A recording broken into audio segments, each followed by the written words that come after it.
In today's video, I'm going to teach you how to create and share an Airtable view link. If you want other people to access a specific set of records in Airtable without giving them full access to your entire base, sharing a view is a simple and practical option. It allows you to control exactly what people can see, and in some cases, what they can interact with. Let's walk through the process clearly from start to finish so you can share the right information with confidence. Start by opening Airtable and navigating to the table and the specific view that you want to share. This is important because Airtable share links are tied to the view you currently have open, not just the base in general. So before doing anything else, take a moment to confirm that you are in the correct place and that the records and fields shown in that view are exactly what you want others to access. Once you're in the right view, look for the View menu or the Share Options button. Depending on your layout or Airtable version, this may appear in a slightly different spot, but it will usually be easy to find near the view controls.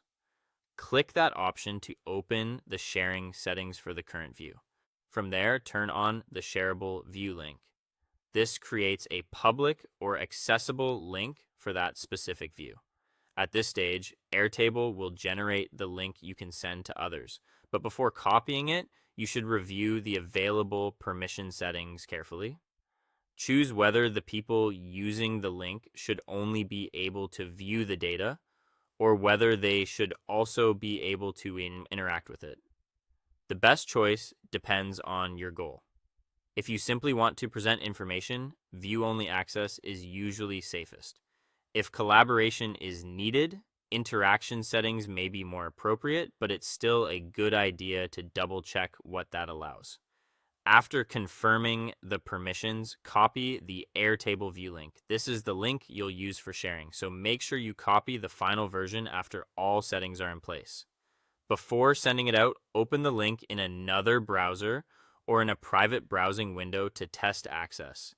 This helps you confirm that the view loads correctly and that the permissions work the way you expect. It's a quick check, but it can prevent confusion later. Once everything looks right, send the link to the appropriate people, and that's it.